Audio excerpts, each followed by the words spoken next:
Hello, I'm Matt and I would like to welcome you to the channel. If this is your first visit to our channel, please like, subscribe, and click the notification bell so you will know when we upload a new video. In this video, I'm going to show you a little bit more of the cleanup after Hurricane Helene. These oak tree branches that you see me picking up with the grapple were from two trees that were blown over in our yard from Hurricane Helene. I initially placed them back here behind the house with my X-Bark lawnmower and a Harbor Freight trailer, which you can see linked at the end of this video, because my tractor was down. I have since gotten a different tractor to use, and am currently using the grapple with the new tractor. More on that in a future video. In this video, I am highlighting the Rakemaster CR72G Grapple that I've had in several other videos that are linked in the playlist at the end of this video. The Rakemaster Grapple is made right here in the United States, and interestingly, is actually made right here in Florida. It is really nice to use some American-made and really some Florida-made equipment. In this video, I'm still getting used to the hydraulic controls on this specific tractor.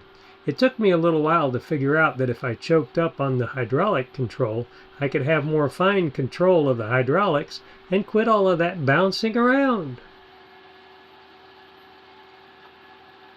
The two outside teeth on the rake are made out of 1-inch thick solid steel, and the internal teeth are made out of 1/2-inch steel that's welded together, where it's 1 inch thick where they come in contact with the ground or anything you're going to pick up.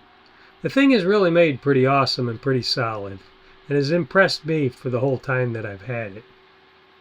Initially, moving all these branches with a lawnmower and a trailer sure makes me appreciate having this grapple back. Here I'm using the grapple like a clam, where I'm coming down on top of the stack of debris. This allows me to grab the branches between the two jaws and keeps the branches from escaping. You do have to lift up on the arms a little bit while you're grabbing so you don't dig into the ground quite so deeply.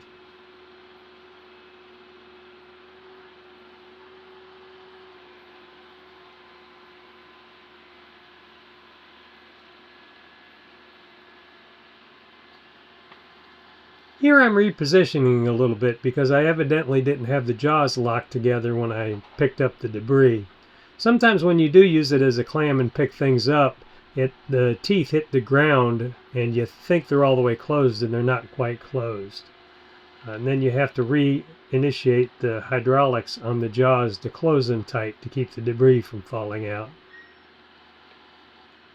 I'm taking this debris and stacking it in a big pile out in a part of the property that you really can't see. And I do that because I'm a little concerned of burning it, because I live in a wooden house and have a wooden shop, and in the past I've seen what happens when fire gets out of hand, and it sure can make a mess out of a whole property in the matter of a few minutes. So this is just my way of dealing with it. And I figured the stack of debris gives the rabbits and birds and squirrels and that some place to go.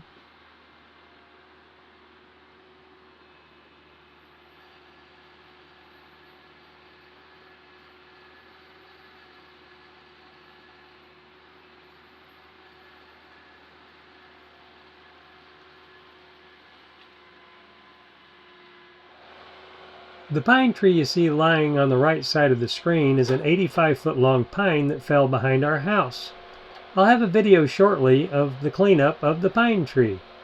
It was quite entertaining, especially getting the stump out. This is a better angle of using the Rakemaster Grapple as a clam to pick something up. It's pretty interesting. After using it a bit, you can use those front jaws really well and pick up some pretty small objects.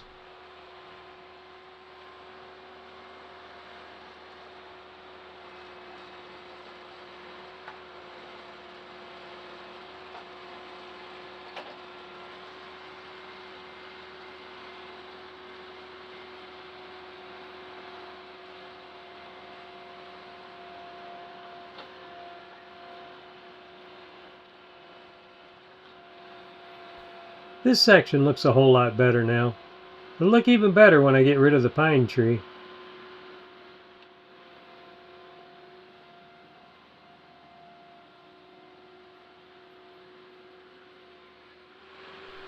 This is another section of my property where I was able to put some of these trees and branches to get them out of sight and out of mind.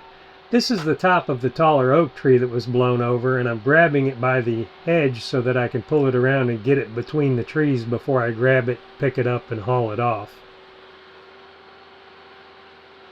It slipped out of the jaws and I had to grab it with another bite.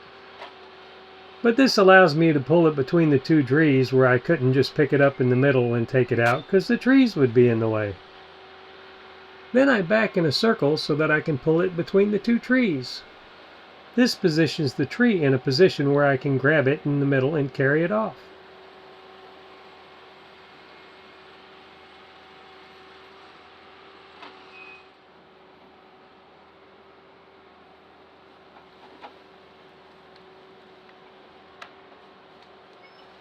This sure is a whole lot easier than using the X mark and the Harbor Freight trailer.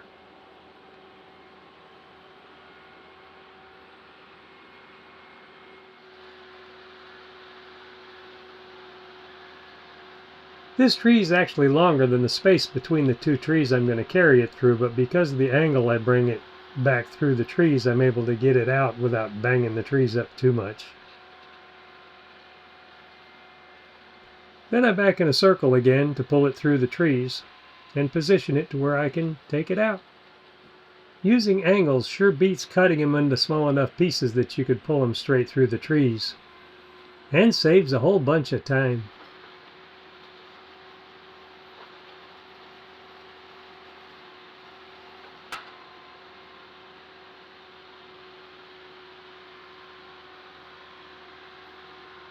Using the same technique one more time, and it sure works great.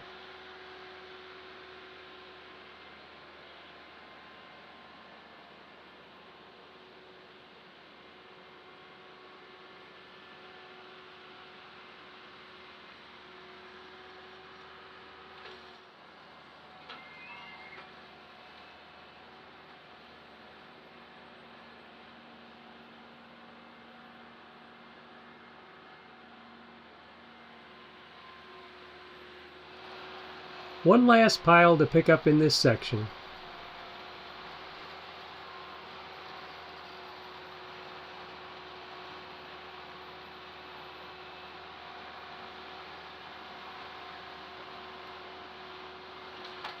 Please like, subscribe, and click the notification bell so you will know when we upload a new video.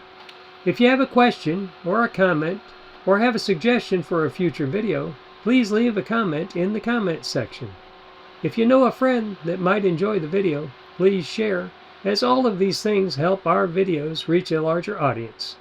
Thanks for watching, and may you have an awesome day.